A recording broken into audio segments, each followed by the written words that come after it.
성령 독림절의 열째 주에 하나님이 주시는 말씀은 마태복음 14장 22절에서 33절입니다. 마태복음 14장 22절에서 33절입니다. 찾으신 줄 알고 제가 봉독하겠습니다. 예수께서 즉시 제자들을 재촉하사 자기가 무리를 보내는 동안에 배를 타고 앞서 건너편으로 가게 하시고 무리를 보내신 후에 기도하러 따로 산에 올라가시니라. 저물매 거기 혼자 계시더니 배가 이미 육지에서 술이나 떠나서 바람이 거스름으로 물결로 말미암아 고난을 당하더라.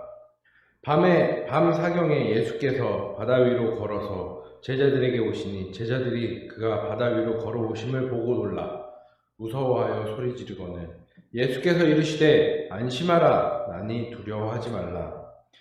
베드로가 대답하여 이르되 주여 만일 주님이시거든 나를 명하사 무리로 오라 하소서 하니 오라 하시니 베드로가 배에서 내려 무리로 걸어서 예수께로 가되 바람을 보고 무서워 빠져가는지라 소리질러 이르되 주여 나를 구원하소서 하니 예수께서 즉시 손을 내밀어 그를 붙잡으시며 이르시되 믿음이 작은 자여 왜 의심하였느냐 하시고 배에 함께 오름에 바람이 그치는지라.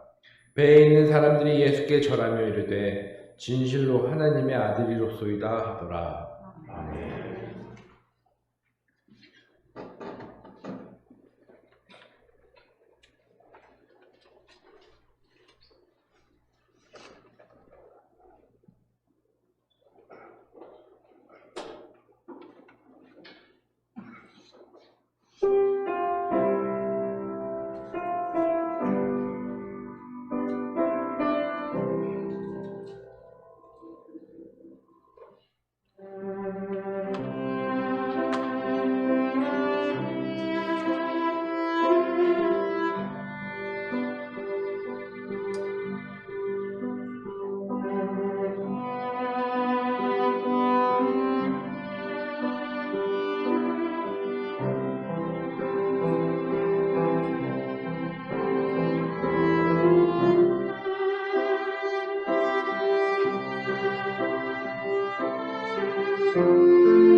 귀한 찬양, 귀한 연주 해주신 주의장에게 감사를 드립니다.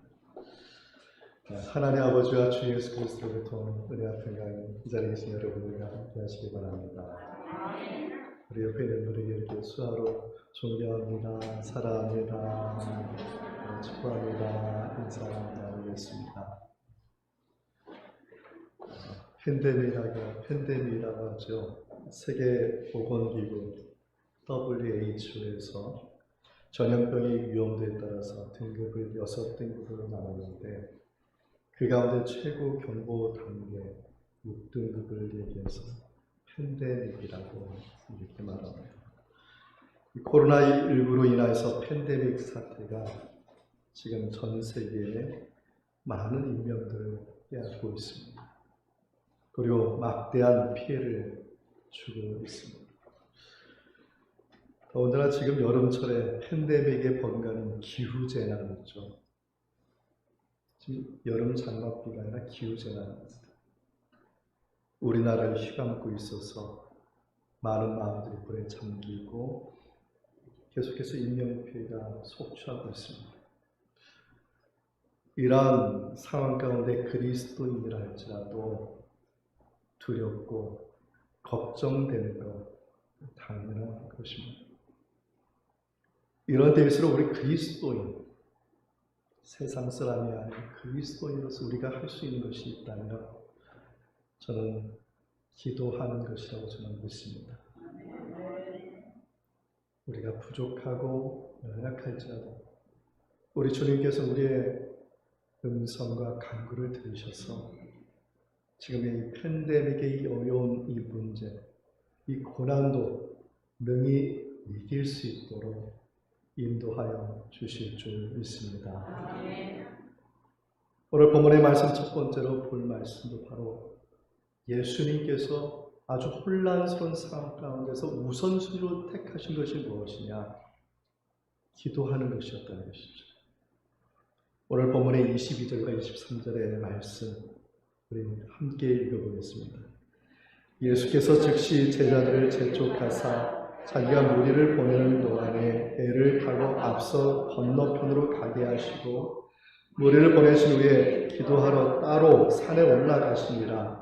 저물매 거기 혼자 계시더니. 오늘 본문의 말씀을 보면 지금 상황이 아주 매우 혼란스럽고 급박한 상황임을 알려주는 단어가 두 개가 있는데 하나는 즉시라는 단어이고 하나는 재촉하다는 단어입니다. 먼저 즉시라는 말을 할 때는 이것은 바로 앞에 있는 말과 관련이 있는 것인데 오늘 본문의 말씀과 앞에 있는 말에 관련 있는 말씀은 뭐냐면 오병이어에 관한 말씀입니다.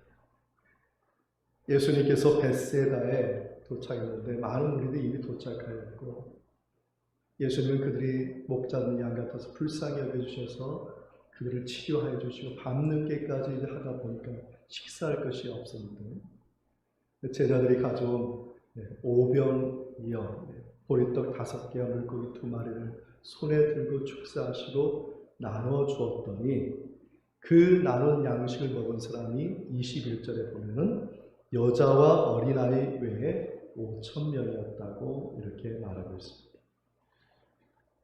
오병이어를 가지고 5,000명을 먹으셨습니다. 그 5,000명이라는 것을 어떻게 알았을까? 당시 유대인들의 식사 습관 때문입니다. 당시 유대인들은 식사를 하기 전에는 식탁에 둘러앉아서 하나님께 모두가 감사 기도를 해서 남녀노소 할 것 없이 모두가 다 하나님께 감사 기도합니다. 식사를 끝난 다음에 또 하나님께 감사 찬양을 하는 게 유대인의 식사 문화예요. 그런데 식사를 끝난 다음에 하나님께 감사 찬양은 누가 하냐면 여자와 어린아이를 제외한 남자 장정들만 하나님께 감사 찬양을 하는 것이고 마태는 왜 이렇게까지 자세하게 유대인의 문화에 근거해서 이 말씀을 정리하냐면 이 마태복음 자체가 유대인을 대상으로 복음을 전하는 것이기 때문에 그래서 유대인의 식문화에 정통한 마태가 아주 자세하게 여자와 아이를 제한 5,000명이다 라고 기록을 한 것입니다. 그러므로 오병이어의 기적, 5,000명이 아니라는 것이죠. 그 기적을 체험한 사람은 남녀노소를 합쳐서 최소 1만 명이 되었던 것입니다. 엄청난 숫자죠. 보리떡 5개입니다. 요만한 어린아이에 먹는 호떡 같은 거 5개. 아주 작습니다. 20cm도 안 되는 작은 물고기 2마리. 이걸로 1만 명의 사람이 넘었습니다. 기적이죠.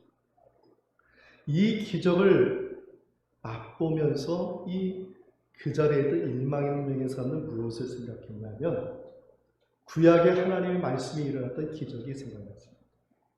첫 번째는 모세 시대에 이스라엘 백성들이 광야 40년 있을 때 하나님께서 그들을 하늘의 만나로 양식으로 먹여주셨던 것을 분명히 기억했습니다. 둘째는 열왕기하 4장 42절에 엘리사 선지자가 보리떡 20개를 가지고 100명을 먹인 기적이 기억나는 것입니다. 이 2가지 기적의 공통점은 뭐냐면 하나님께서는 하나님께 구하는 자에게 양식을 주시되 부족함이 없도록 주신 분이시다는 것을 분명히 밝히신다는 것이죠. 사랑하는 성도 여러분, 우리 하나님께서 베푸신 그 은혜는 풍족합니다. 부족함이 없습니다. 구하십시오. 우리 주님은 그것을 능히 주실 수 있는 분인 줄 믿습니다. 근데 이 2가지 기적에 또 다른 공통점이 있는데 그것은 뭐냐면 하나님의 값비싼 은혜를 받았음에도 불구하고 인간의 죄인의 그 속성 때문에 그 값비싼 은혜, 값으로 매길 수 없는 그 은혜를 값싼 은혜로 만든다. 하나님의 값비싼 은혜. 이것은 살 수 없어서 주는 거예요. 구할 수 없어서 주는 하나님께서. 근데 그 값비싼 값을 매길 수 없는 그 은혜를 은혜 받은 자들, 사람들이 곧바로 그 값비싼을 값싼 은혜로. 그 대표적인 사건이 오병이어의 사건입니다. 요한복음 6장 15절 말씀을 보면 오병이어의 기적을 체험한 사람들이 하나님의 은혜에 감사합니다. 근데 곧바로 어떤 사람이 되냐면 욕심과 탐심의 눈이 어두워져서 예수님을 세상의 임금으로 만들려고 하는 것이죠.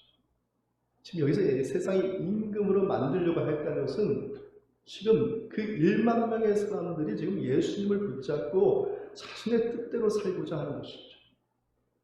거기에는 예수님을 임금으로 만들자 선동하는 사람이 있을 것이고 또 거기에 동조하는 사람이 있을 것이고 왜 너는 안 해 하면서 자극하는 사람이 있을 것이고 아주 그 상황은 아주 혼란스러운 그런 상황이었던 것이 분명한 것입니다.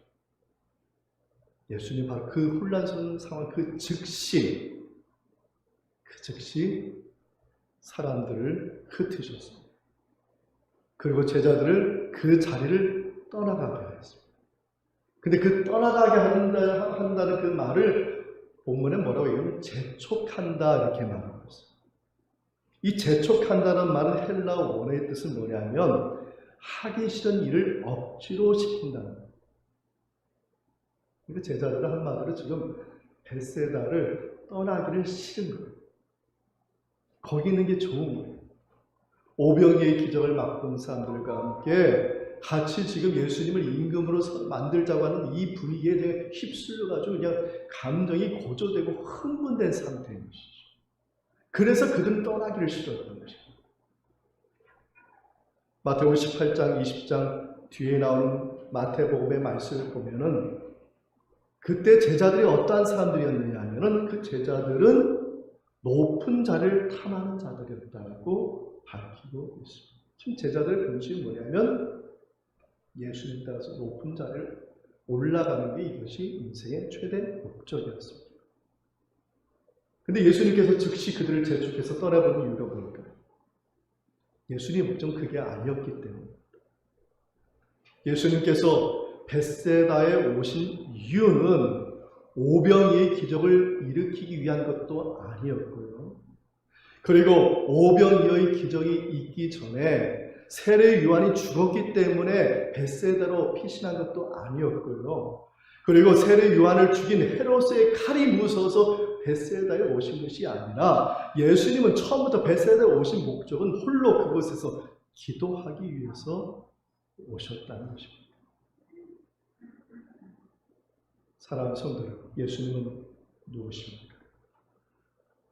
창세전부터 하나님과 함께 하신 분인 줄 믿습니다. 그분은 임금이 되기 위해서 벳세다에 오신 것이 아니라 그분은 이미 임금이었어요. 마랑의 왕이신 분 바로 예수님이라는 것입니다. 그 예수님은 전능하셔서 이 세상을 말씀으로 창조하십니다. 창세기 1장에 나오는 첫째 날, 둘째 날, 셋째 날, 넷째, 다섯째, 여섯째 날까지 하나님께서 창조하실 때 무엇으로 창조하셨습니까? 말씀으로 창조하셨습니다. 있으라 하니까 있으라 하니까 창조가 된 것입니다. 무에서 유가 창조된 것입니다. 그 전능하신 그 만왕의 왕이신 주님께서 이 세상에 오셔서 보여주신 것이 뭐냐면 오늘 본문에 나온 말씀, 기도하는 모습입니다. 복음서의 말씀을 보면 기도하셨다, 새벽에 계시셨다, 밤새 기도했다는 말이 많아요. 그런데 기도하셨다는 그 기도의 내용을 보면 한결같이 똑같습니다. 언제나 예수님은 기도하실 때 하나님의 뜻을 위해서 기도하셨던 것이죠. 그리고 그 하나님의 뜻이 뭐냐? 죄인을 구원하기 위해서 십자가의 길을 가실 것을 늘 기도하셨던 것이죠. 여러분이 잘 아는 마태복음 26장 42절에 예수님께서 마지막 겟세마네 동산에서 땀방울이 핏방울이 되면서 기도하시는 것이 뭡니까? 아버지의 뜻대로 하지 마시고 내 뜻대로 하지 마시고 아버지의 원대로 되기를 원한다 기도하셨습니다. 사도 바울은 로마서에서 예수님이 어떻게 기도하신지 뭐라고 얘기했냐면 부활하셔서 살아계셔서 만왕의 왕으로 기도하신다. 로마서 8장 34절의 말씀인데요. 우리 말씀 우리 함께 읽어보겠습니다. 누가 정죄하리요? 죽으실 뿐 아니라 다시 살아나신 이는 그리스도 예수시니 그는 하나님 우편에 계신 자요 우리를 위하여 간구하시는 자시니라. 아멘. 예수님은 2000년 전에도 우리를 위해서 기도하셨고요. 부활 승천하시고 하나님의 우편에 앉으셔서 만왕의 왕으로서 지금도 저와 여러분을 기도하고 계신 줄 믿습니다. 찬송가 151장 찬양중 만왕의 왕 내 주께서 왜 고쳐당했나 이 벌레 같은 날 위에 그 보혈을 였네 십자가 내가 처음 볼 때에 나의 맘의 큰 고통 사라져 오늘 믿고서 내 눈 밝아네 참내 기쁜 영원하도다. 그분은 저와 여러분을 위해서 기도하실 뿐만 아니라 친히 십자가에 달리셨고 십자가에서 보혈을 흘려주심으로 저와 여러분을 구원받은 하나님의 백성으로 삼아주신 줄 믿습니다. 그러므로 우리가 지금 이 말씀을 통해서 다시 한번 생각할 것은 예수님의 복을 받아서 의심하지 말고 하나님의 은혜는 부족함이 없고 늘 채워주시는 거 의심하지 말고 주님처럼 기도할 수 있는, 앞서 말씀드린 같이 우리가 기도할 때 이 팬데믹의 이 어려운 상황도 해결될 줄 믿습니다. 지금 전 세계가 기후재난이 되지 않습니다. 이 기후재난도 주님이 해결하여 주실 줄 믿습니다. 두 번째로 본문의 말씀을 보면 예수님은 고난을 당하는 자녀들을 친히 찾아오신다는 말씀을 볼 수가 있습니다. 오늘 본문의 24절과 25절의 말씀을 우리 함께 읽겠습니다. 배가 이미 육지에서 술이나 떠나서 바람이 거스름으로 물결로 말미암아 고난을 당하더라. 밤 사경에 예수께서 바다 위로 걸어서 제자들에게 오시니. 아멘. 오늘 본문의 말씀을 보면 광풍이 일어나는데 그 광풍이 왜 일어났을까? 이 고고학자들의 연구에 의하면 이 갈릴리 지역은 해수면보다 200m 정도 낮기 때문에 이 갈릴리 지역에는 늘 따뜻한 공기가 있다는 것이죠. 그런데 해수면보다 높은 지중해에서 불어오는 찬바람이 서쪽에서 불어올 때 이 찬바람과 이 따뜻한 바람이 섞이면서 광풍이 종종 일어나는 거죠. 오늘 본문에 광풍이 일어날 때는 언제냐면 바로 일교차 가장 심할 때죠. 새벽 3시부터 6시, 사경이라는 것은 새벽 3시부터 6시를 말하는 것입니다. 바로 그 새벽에 칠흑 같은 어두움 속에서 제자들은 광풍을 만나고 그 광풍은 제자들의 배를 계속해서 밀어내고 있었고 심지어는 그 파도에 의해서 밀려날 뿐만 아니라 어쩌면 생명의 위협까지도 느낄 수 있는 그런 상황이었습니다. 그래서 몇 시간을 노를 졌음에도 불구하고 앞을 나가지 못하고 오래 밀려서 지금 배가 갈릴리 중간 정도에 머물고 있는 상황이시죠. 저는 지금 광풍과 싸우는 이 제자들의 심정이 바로 오늘날 우리 그리스도의 모습이라고 저는 생각합니다. 지금 제자들이요, 마음이 참 괴로워요. 왜냐하면 몇 시간 전에 지금 베세다에서 아주 기분 좋았거든요. 1만 명의 사람과 함께 동기를 일으켜가지고 예수님 임금 삼을 그런 아주 분위기에 고치에 있었어요. 그게 자기들이 원하는 것이었습니다. 근데 예수님께서 뜬금없이 자기들 원하는 곳에 가라는 거예요. 그것도 떠밀다시피 밀어냈어요. 예수님의 제자들이 노를 짓는데 기분이 좋겠어요? 그것도 칠흑같이 어두운 밤에 노를 져 가는데, 근데 그들 앞에 기다리고 있는 게 뭐예요? 광풍이에요. 파도예요. 네? 도저히 앞을 나갈 수가 없어요. 심지어는 죽을 지경이에요. 예수님이 가라고 했는데 갔는데 기다리고 있는 광풍인 것이죠. 저는 100% 제자들 마음에는 쓴뿌리가 역사했습니다. 마음 아플 뿐만 아니라 입에는 말을 하지 못해도 그냥 악한 말이 가득했죠. 악한 말. 왜 나를 이곳에 보냈어? 왜 우리가 뭐라는 거 그게 아닌가 하면서 막 투덜투덜 막 그러고 있는 그런 상황이었을 것입니다. 우리 그리스도인도 마찬가지 않습니까? 예수 믿어서 은혜 받고 복 받으려고 예수 믿는 사람도 많이 있어요. 근데 예수 믿어서 은혜 받고 복 받고 살면 참 좋은데, 예수님이 하라는 말씀대로 살면 참 복 받는 줄 알고 다 살았는데, 그런데 기다리는 것은 어려움과 고난이 늘 겹쳐서 우리는 어느 순간에 오늘 본문에 나온 제자들과 같은 모습이 돼요.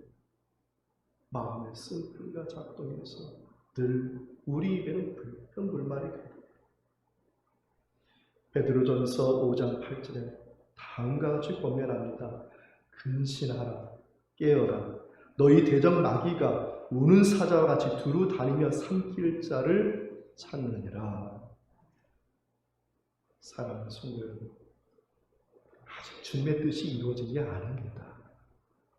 지금 주님의 뜻이 기다리고 있는데 우리는 그 주님의 뜻에 합당하게 가기 위해서 고난도 당하고 어려움을 당하지만, 그러나 주님의 때가 이루어질 때 이 고난도 어려움도 우리 주님께서 갚아주시는 놀라운 은혜가 기다리고 있음을 믿으시기를 축원드립니다.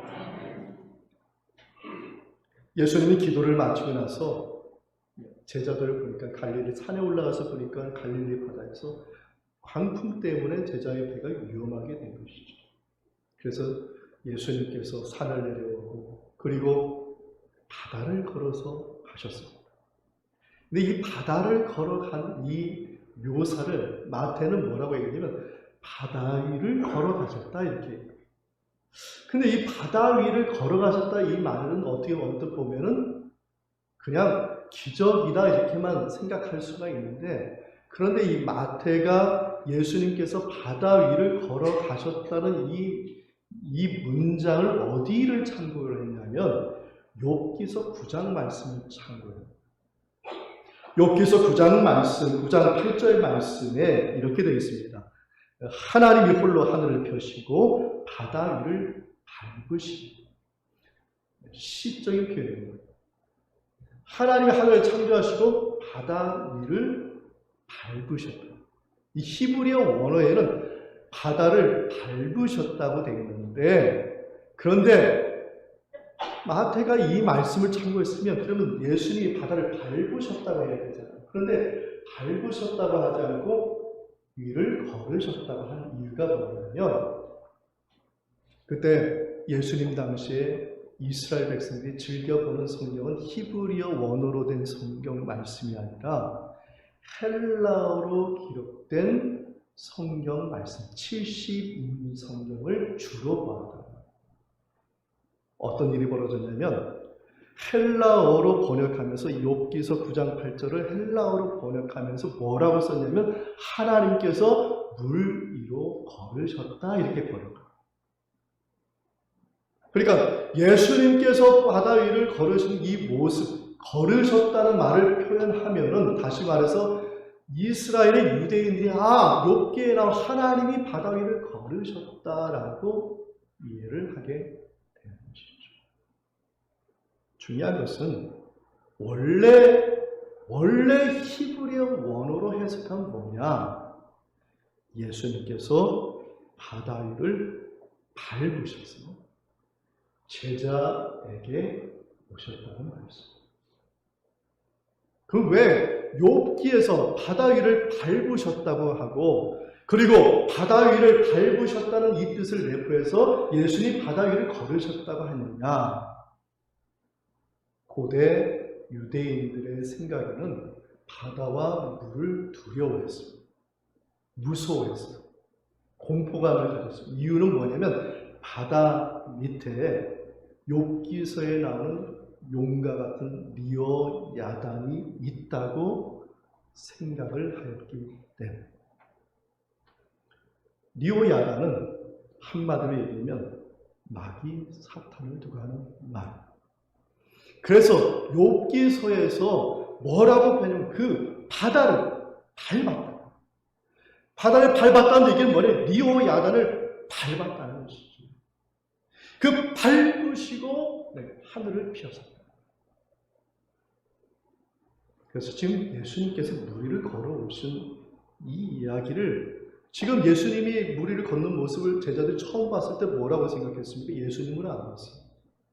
유령이다라고 생각해요. 왜 그러냐면 리오 야단에 의한 그러한 귀신으로 본 것이죠. 중요한 것은 예수님께서 바다를 밟고 오셨다. 바다를 밟은 그 의미는 뭐냐면 지금 마태가 전하고자 하는 것은 지금 예수님께서 지금 리오 야단의 마귀 사탄의 악한 영들의 모든 역사 지금 밟고 지금 너희들에게 오고 있다는 것이죠. 제자들의 마음에 지금 쓴뿌리가 가득해. 지금 마귀 사탄의 문사자와 같이 그 마음을 이용해서 지금 뭔가 해보려고 하는 것이죠. 예수님 그걸 아신 것입니다. 다른 말씀에 보면 광풍아 조용해라 바다 잠잠하라 이렇게 말도 보면 그런 말 전혀 없습니다. 그냥 예수님이 밟아 오셨는데, 그런데 배에 타시자마자 바다가 조용해져. 사랑하는 성도 여러분, 지금 문제가 있습니까? 어려움이 있습니까? 저와 여러분 해결할 수 없습니까? 영안을 열어십시오. 믿음을 가십시오. 지금도 살아계시고 역사하신 주님께서 그 문제를 밟으시고 우리를 찾아오신다는 이 믿음을 가지시고 저와 여러분 되기를 축원합니다. 지난 수요일 날 몇 분의 성도님들과 함께 호스피스 입원한 차세훈 성도님을 신방했습니다. 코로나 때문에 비대면 신방밖에 안 됩니다. 유리창문을 이렇게 큰 유리창을 갖다 사이에 두고 서로가 말이 안 통하니까 핸드폰으로 서로 얘기하고, 저희가 먼저 기다렸어요. 밖에서. 안에서 휠체어를 타고 차세훈 성도가 나오셨는데 저희를 보자마자 눈물을 흘리시는데 정말 함께 참여한 사람도 그냥 눈물이 흘리고 말하는데도 눈물 계속 흘리시고 닦으시고 옆에 조남준 권사님 계속 그 눈물 닦으시고 기도해달라고 해서 기도하는데 그 기도하는 순간에 계속 눈물 닦으시고 우리 권사님 장로님 돌아가면서 위로와 격려의 말씀 할 때도 계속 눈물 흘리시고 마치고 나오는 그 순간까지 계속 눈물 흘리셨어요. 저는 운전대를 잡고 그 말씀을 또 준비하지 않습니까? 묵상했어요. 차세훈 성도님이 흘린 이 눈물은 슬퍼서 흘린 눈물이 아니에요. 예수님을 이제 믿고 예수를 영접하고 예수님이 주신 그 기쁨과 이 감사라는 눈물로 계속 나옵니다. 그렇구나, 우리의 주 하나님께서 우리 차세훈 성도의 그 질병을 발로 밟으시고 고통을 발로 밟으셨기 때문에 아무런 고통도 없이 기쁨으로 우리를 맞이하고 눈물을 흘려주시고, 사랑하는 성도 여러분, 저는 믿습니다. 이 자리에 계신 질병으로 지금 힘들어하시는 분들 있고요, 환경과 여건에 아픈 가운데 있는 분들이 있습니다. 믿으십시오. 우리 주님께서 그 마귀 사탄의 역사를 다 밟으시고 저와 여러분을 도와주시는 믿으시기를 축원드립니다. 창세기 3장에 아담과 하와가 선악과를 따먹었을 때 범죄하였죠. 그때 하나님께서 찾아오셔서 아담과 하와에게 징계하시고 뱀에게 하신 말씀이 있어요. 창세기 3장 15절 말씀이죠. 우리 말씀 우리 함께 읽어보겠습니다. 내가 너로 여자와 원수가 되게 하고 내 후손도 여자의 후손과 원수가 되게 하리니 여자의 후손은 내 머리를 상하게 할 것이요 너는 그의 발꿈치를 상하게 할 것이니라 하시고, 여자의 후손이 누구입니까? 예수 그리스도를 말하는 것이죠. 지금 창세기 처음, 성경 처음에 나온 프로토 가스펠, 원복음, 그 말씀이 뭐냐면 여자의 후손 예수님께서 내 머리를 상하게 하시고, 내 머리가 누굽니까? 마귀 사탄입니다. 예수님께서 발로 밟으셔서 그 머리를 상하게 하신다. 마귀 사탄은 예수님을 십자가에 달리게 해서 보혈의 피를 흘리게 했다는 것이 오늘 본문의 말씀입니다. 사랑하는 성도 여러분, 예수는 우리를 위해서 십자가의 사랑을 보여주셨습니다. 우리는 주님의 십자가의 사랑으로 지금도 어려움의 바다에 빠져가고 고통의 바다에 빠져가고 혼란의 바다에 빠져 있을지라도 우리의 주님은 그 고통과 어려움과 혼란을 발로 밟으시고 반드시 저와 여러분의 그 믿음 가운데 찾아오심을 믿으시기를 축원합니다. 마지막으로 살필 것은 예수님께서 발로 리오와 야단의 마귀 사탄의 머리를 상하게 하는 발로 밟으심과 같이 이제는 주님의 사람들도 이제는 믿음으로 발로 밟기를 원하신다. 오늘 본문의 28절과 29절의 말씀인데 우리 말씀 함께 읽겠습니다. 베드로가 대답하여 이르되 주여 만일 주님이시거든 나를 명하사 물 위로 오라 하소서 하니 오라 하시니 베드로가 배에서 내려 물 위로 걸어서 예수께로 가되 예수님께서 발로 밟고 오는 그 모습을 보면서 예수님이 말씀하신 난이 안심하라 두려워하지. 여기서 난이라는 것은 여호와라는 구약 성경. 나는 스스로 있는 출애굽기에 나옵니다. 지금 예수는 나는 하나님이다. 이 자연 만물을 누르고 다스리는 그 하나님이라 말씀하시니까 배에 있던 제자 중에서 베드로가 그럼 주님, 만약 주님이시면 나로 오라 하셨어요. 예수님께서 그래 오라 말씀하시니 베드로가 어떻게 했습니까? 배에서 뛰어내렸어요. 근데 상황을 보십시오. 지금 광풍이 불고 파도가 밀어지고 지금 배가 흔들리고 있는 상황이에요. 여러분 그 가운데 수영을 한다면 죽는 거거든요. 더군다나 지금 걸어가겠다는 것이거든요. 어떻게 그런 상황에서 걸어갈 수가 있겠어요? 그런 생각도 할 수 없는 것이죠. 불가능한 거예요.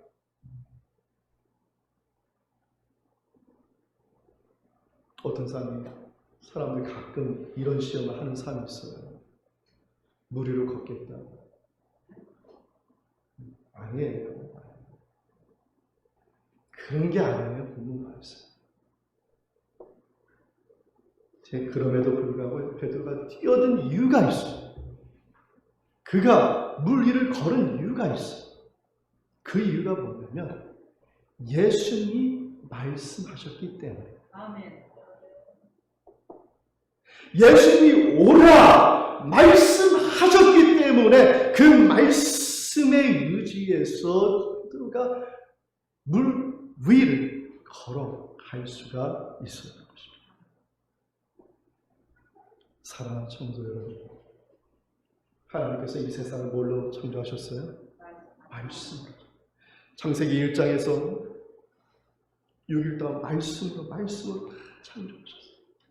그 말씀은 창조의 말씀이고요. 그 말씀은 바로 힘이 있고 권세가 있어요. 창세기 11장에 보면 말 안 듣는 사람들 나오죠. 네? 바벨탑을 쌓았어요. 하나님 말씀과 전혀 상관없는 삶에서. 근데 그 사람들이 높은 빌딩을 세웠지만 그 빌딩은 곧 파멸의 길이 돼요. 그런데 11장 마태복음 창세기 11장에서 12장 넘어가면서 완전 상황이 바뀌어요. 아브라함이 갈대아우르에서 가나안까지 오는데 무엇을 따라왔나요? 말씀을 따라왔다고 성경은 기록하고 있다. 하나님의 말씀을 따라왔기 때문에 그 말씀으로 말미암아 믿음의 조상이 되었고 아브라함의 자녀들, 아브라함의 후손들이 복을 받는 자녀들이 되었다는 것입니다.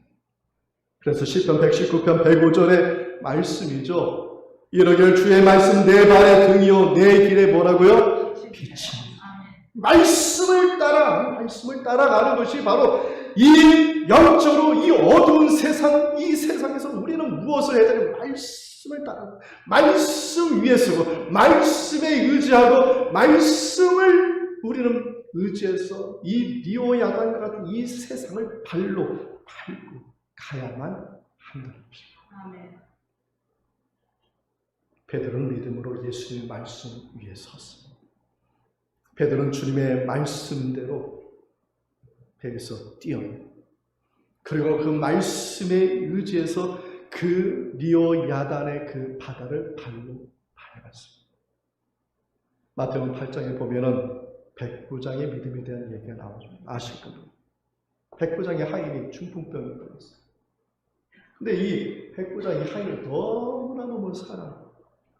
그래서 예수님께 달려가서 예수님 고쳐달라고 했더니 예수님께서 그럼 내가 즉시 가서 내가 고쳐주겠다고 하니까 백부장이 전혀 다른 말을 하죠. 뭐라고 말합니까? 주여 다만 말씀만 하옵소서. 말씀만 하시면 내 하인이 낫겠나요? 할렐루야. 예수님께서는요, 이 백부장의 믿음을 이스라엘에서 본 적이 없고 최고의 믿음이라고 했어요. 최고의 믿음이 뭐예요? 말씀에 의지해서 사는 것이죠. 그가 말씀에 의지해서 예수님께 간청했더니 예수님께서 뭐라고 했어요? 가라, 내 믿음대로 될지어다. 예수님 말씀하시니 즉시로 그 하인이 낫게 되었다는 것입니다. 사랑하는 성도 여러분, 왜 우리의 믿음은 작은 이유가 뭔지 아시겠습니까? 베드로가 지금 갑자기 물에 빠지게 됐어요. 왜 베드로의 믿음을 가지고 왜 작은 믿음이라 하십니까? 여러 가지 이유를 댈 수 있지만 저는 이렇게 생각합니다. 베드로가 말씀 위에 서지 않은 것이죠. 말씀 위에 서지 않는 믿음은 절대로 그 믿음이 이루어지지 않습니다. 베드로가 두려움의 바닷속에 빠져들었어요. 말씀이신 예수님께서 그 손을 잡아서 이끄시고 같이 바다를 걸어서 배에 올라가시니 그 배에 올라가시자마자 바다가 다 잠잠하게 되었다는 것입니다. 그리고 그제서야 제자들이 무릎을 꿇고 절하면서 예수님을 하나님의 아들이라고 고백하게 되었습니다. 사랑하는 성도 여러분, 아직 늦지 않았습니다.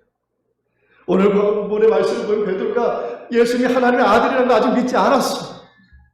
제자들도 그러지 않았어요. 그럼에도 불구하고 예수님은 그들의 손을 붙잡아 주시고 그들의 어려움 형편을 다 살펴주시고 마침내 예수님께서 마귀 사탄의 그 모든 것을 발로 밟으시고 기적을 베푸시고 강풍을 조용히 하신 후에 기적을 맛보게 한 후에 그들의 고백을 이끌어내십니다.